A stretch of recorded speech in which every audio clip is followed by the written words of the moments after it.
Hello, my name is Zyro and welcome to the channel. And today I'm going to be talking about Legend of Zelda maps.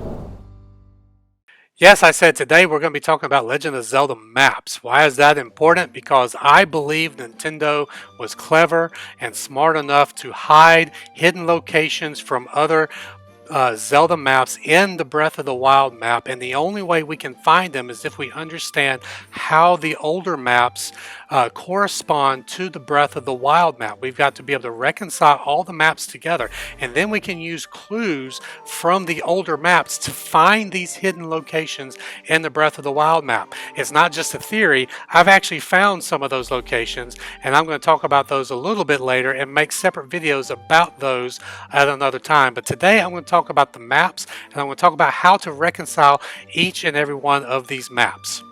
Before I really get into the maps and reconciling them, I want to talk first of all about scale, because scale becomes an issue, especially when we talk about the original 2D maps, because in order to fit a lot of locations into a small space, the scale has to be bigger in some respects, smaller depending on your point of view.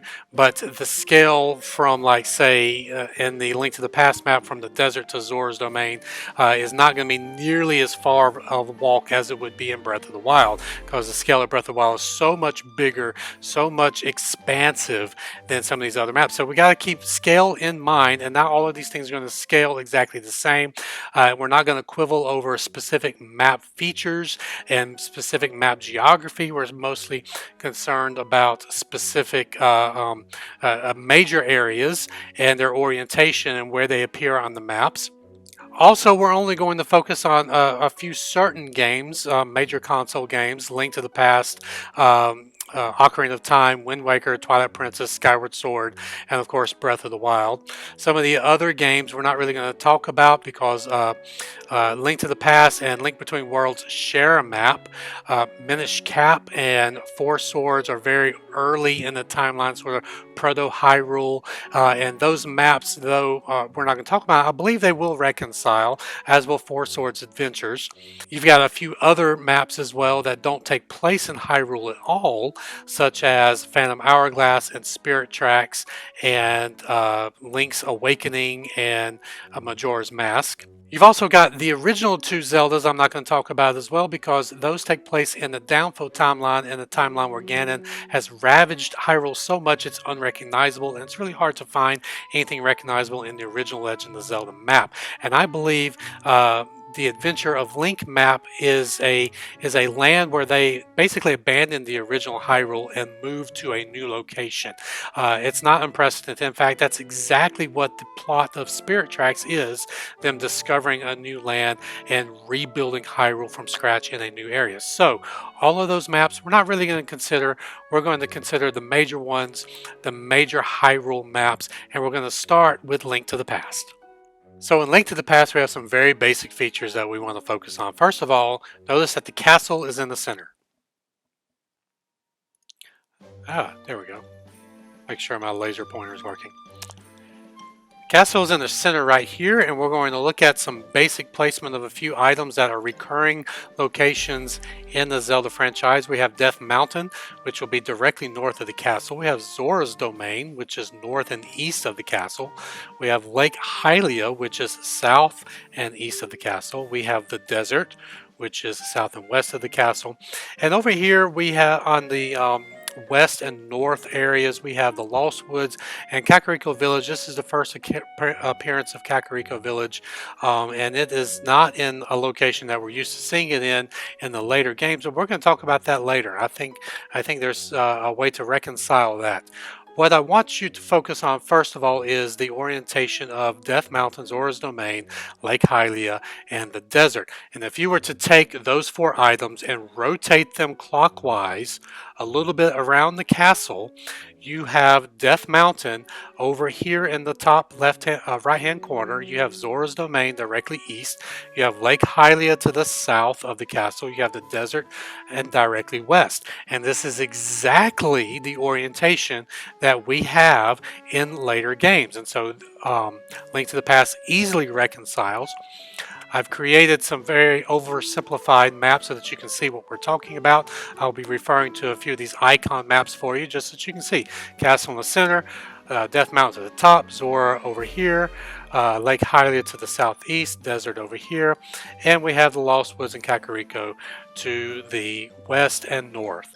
All right, so like I said, if you take these major four and rotate them, we get basically the exact same features of Ocarina of Time, which is what we're coming to next. You can see Death Mountain right here, Zora's Domain right here, Lake Hylia to the south and a little west, and the desert is over here to the west, the exact same orientation we just saw in Link to the Past. The only difference is the Lost Woods is in a new location. I believe that can be fixed, and I believe that can be reconciled, so we're just going to put a pin in that and come back to it a little bit later. So for right now, this is going to be the Lost Woods location that we're going to continue to refer to. So remember right here, I'm going to keep coming back. One thing I want you to notice is that there is a big blank spot in the northwest area. This quadrant up here is basically blank, and I think this is part of the reason why Nintendo created the whole Hebra region, because they did have this sort of empty spot in their canonized map that they needed to fill up. If we go to the oversimplified version of the Ocarina of Time map, this is what we have. We have Death Mountain with Kakariko Village at the base of the mountain, and this is where we have come to expect Kakariko Village.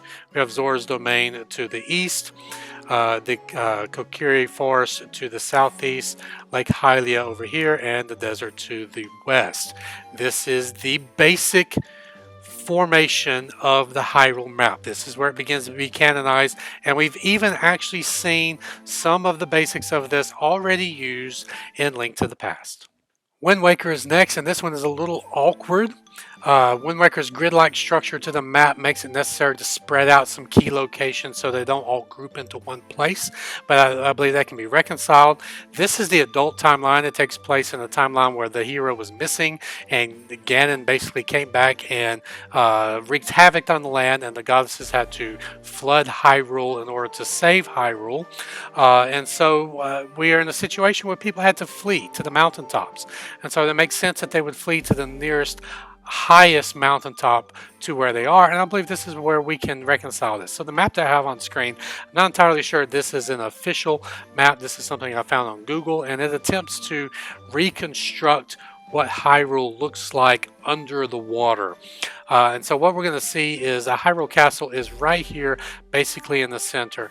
And right off, I want you to notice that the Kokiri Forest is to the southeast, and that's exactly where we would expect it. Death Mountain is to the northeast, and that's exactly where we would expect it. If Zora's River, which they've placed it a little to the east of Death Mountain, but if Zora's River were to be nearby, as it is in Ocarina of Time, you would expect them, if they were to be flooded, that they would flee to the nearest highest peak. And it's the Death Mountain equivalent area in Wind Waker that we find the Rito people. In Wind Waker, we have what is one of the strangest elements, in that the Rito people are supposed to be the evolved forms of the Zora people. So why a fish-based aquatic people evolved into a flying species in a world filled with water makes no sense to me. You think that if being filled with water, they would thrive in that land and have no need to evolve. I don't know, but they did. That's the official story of Wind Waker. So if they evacuated, they would go to the nearest peak, and that would have been Death Mountain. Likewise with Windfall Island, which is supposed to be the Kakariko equivalent, if they were near the foot of Death Mountain, When it was flooded, they would have fled to a nearby high peak. That's where we get Windfall Island. If the desert is directly west, as it is indicated here on this map, if it were to be flooded, the Gerudo people would flee to a nearby high peak in Breath of the Wild. That's the Gerudo Highlands. If they were to flee to the Gerudo Highlands, it would be to the north of the Gerudo Desert, and that is exactly where we find the Gerudo Fortress. All right, so I believe the Wind Waker map does actually reconcile exactly to what we've seen already, and that is this.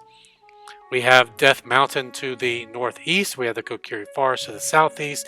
We have the Gerudo Fortress and the desert potentially in the west and northwest. Zora people have combined now with the Death Mountain area. And Kakariko people have evacuated to a nearby high peak and established Windfall Island. Though the grid makes it a little wonky in Wind Waker, most of the major features line up. So now we get to go to Skyward Sword. Yes, we're skipping Twilight Princess. We're going to come back to it. Twilight Princess is a little weird, and we're going to have to deal with that. But let's look at Skyward Sword next. This is pretty straightforward. Only 4 areas really to talk about.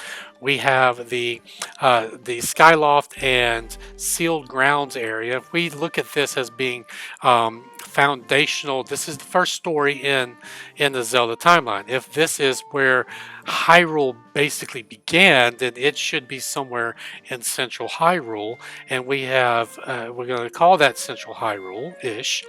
We have the Elden Volcano, or Death Mountain, to the north of this. That's okay. We have Faron Woods, Lake Floria to the east, and we have the Lanayru Desert to the west. Faron Woods and Lake Floria are actually in Breath of the Wild in this exact location. If we were to kind of tilt it just a little bit, all of this really lines up. Skyward Sword fits the canonized version of the map that we are trying to create. Here is the oversimplified map with the Sealed Grounds in the center, forest to the southeast, volcano to the northeast a little bit, and desert off to the west. Still fits with everything else we've been looking at. Here is the map that we've been putting together so far. This comes from Ocarina of Time, and as you can see, it still fits. So we're good to go to move on to the problem child, Twilight Princess. This is a problem child. Why is it a problem child? Because Nintendo created 2 maps. They created a map for GameCube and created a separate map for the Wii. The difference in the maps is simply that they mirror imaged one. So they created GameCube and then flipped it, mirror imaged it to create the Wii map. Everything about the map is just flipped. And I believe that they intentionally rearranged a few elements of the map in order to make the map familiar to Zelda players. No matter which version of the game you were playing, there were still elements that were familiar, rather than changing it 100% and everybody saying, "Oh, this is completely new and nothing like anything we've played already." Now, I think that they put familiar elements in both versions of the map. So what we're going to do is we're going to take a little interpretive license, and we're going to take those familiar elements and we're going to combine them. So let's look at the differences in the 2 maps. I have on screen the GameCube version of the map. And we're going to see that the Gerudo Desert is where it needs to be, to the west of Hyrule Castle. Lake Hylia is a little high; it's a little north, but we can interpretively bring that down a little bit, and it's okay. It still works. The Faron Woods and Lost Woods, Kokiri Forest area in the south and southeast are exactly where we expect them to be. Now, Death Mountain and Zora's Domain are in the right general areas, but they're wrong. They're reversed. Their places are in the wrong spots. All right, and so this is the problem with the GameCube map. Zora's Domain is not supposed to be to the left of Death Mountain. It's supposed to be to the right of Death Mountain, but that's not how they did it. The oversimplified version of this map would look like this. Death Mountain over here, Zora's Domain over here. This is wrong. All right, it should be reversed. So now that brings us to the Wii version of the map. Different coloration, different map style here, but you can see that everything is now flipped. The entire map is flipped. It's reversed. We have the Gerudo Desert over here in the east, and that's wrong. Lake Hylia in the east, and that's wrong.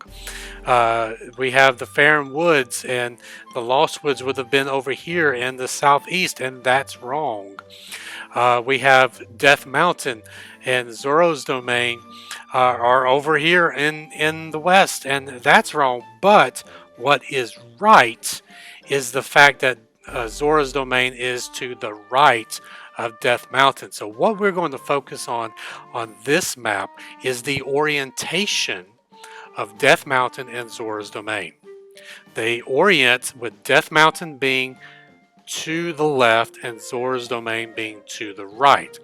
If we were to take this top corner portion of this map and we were to just rotate it along the castle axis, just rotate it clockwise so that these items move and rotationally into their correct spot on the right hand side, and we were to take the entire bottom portion of the GameCube map as it is presented, then we come up with a hybrid map. First, this is the oversimplified version of the Wii map with Death Mountain over here, Zora's Domain over here. All of this is backwards, but this orientation is what we're looking for. So we're going to rotate this clockwise to this side. We're going to keep the bottom half of the GameCube map. We're going to create a hybrid map that's going to look something like this. All right, so this is just me photoshopping and cutting out the portions that I want to keep. So I've kept this bottom area, this whole bottom area of the GameCube map with the Gerudo Desert, Lake Hylia, Lost Woods, Kokiri, all of this of below Hyrule Castle has been kept from the GameCube. Everything that should be above Hyrule Castle has been kept from the Wii version, but it has been rotated clockwise until it fills in the empty space of this GameCube map. And what do we have? We have exactly what we should be looking for. We have Zora's Domain over here to the east of the castle. We have Death Mountain is to the north and a little east of the castle, and we have Kakariko once again at the foot of Death Mountain. This is the map we're looking for. We had to take some interpretive license to get there, but it's only because Nintendo made us. All right, so give me a break. We had to mix the maps together, but we've got a map and it works. It works with everything else, and so we're going to move on now to the final portion of this. And here is Breath of the Wild. So, Breath of the Wild, what do we have? We have Castle in the center. We have Death Mountain over here. To the northeast, we have Zora's Domain. Directly east, we have Faron Woods. All right, Faron Woods to the southeast. We have the desert to the southwest, and we have Lake Hylia is right here on the edge of the desert. All of these things are exactly where we would expect them to be based on all of the past maps. Now, if we go back to the Link to the Past, remember Lost Woods was in the wrong place. All right, we should be expecting it to be down here in the southeast, but in Link to the Past, it was not. It was directly west of the volcano of Death Mountain. Kakariko was at the foot. Kakariko was south of the woods. So what did Nintendo give us here? Well, they gave us the Faron Woods down here, but they put the Lost Woods where? Here's Link to the Past. Lost Woods, directly west of the volcano, and that's exactly where the Lost Woods is in Breath of the Wild. So Nintendo has already reconciled part of this for us, because it's the Lost Woods in Link to the Past that held the Master Sword, and it's the Lost Woods in Breath of the Wild that also has the Master Sword. It's not the Faron Woods. Something's changed, and those changes are what we're going to be talking about in a later video. Here is the oversimplified version of the Breath of the Wild map, minus the Hebrew region, minus the Akala region. Those regions are new. So what we have is the castle in the center, Lake Hylia to the southwest, the desert to the west, Farron Woods to the southeast, Zora to the east, Death Mountain to the northeast, and we have the Lost Woods now north of the castle. Kakariko Village is still up for grabs. We should expect it to be. Remember, in our Link to the Past map, how it made this triangle with Death Mountain and the Lost Woods, and that's we've sort of seen Kakariko at the base of Death Mountain multiple times already, and that's kind of where we would expect it to be. But Kakariko's in a different place in Breath of the Wild. That's going to be another video as well. So here is Breath of the Wild, and why do we want to do all of this work with these maps? Why spend so much time trying to reconcile the maps? Because I believe that Nintendo has hidden certain locations from other maps and other games in the Breath of the Wild map and didn't tell us anything about it. I believe that if we look at the old maps, figure out the orientation, location of certain things that we're looking for that are not in Breath of the Wild, we're going to actually find those things. Everyone knows about the Lon Lon Ranch ruins. They're right in the center of the Breath of the Wild map. Those are easy to find, but I believe Nintendo has put other things in the map as well. In fact, I have found the lost abandoned Kakariko Village. I have found the original Temple of Time. I have found the sealed grounds. I have found the Snow Peak ruins. All of these things are in the Breath of the Wild map if you know where to look, and that's why we had to put all of those maps together so that we would know where to look. I have not yet found, but I believe they are there, the original Deku tree, the Lanayru mining facility, the ancient cistern, and Ordon village. I believe those are all there, and I want to do videos on each one of those and show you where those things are in the Breath of the Wild map. We had to put all the maps together to get there. I believe it's going to be fun, and we're going to be able to find all of those. Let me know in the comments which video you would like me to do next. Thank you for watching. Make sure to subscribe on YouTube. Make sure to follow on Twitch. And I will leave a Discord link in below where you can come in and join my Discord community. Thanks for watching, and I'll see you in the next video.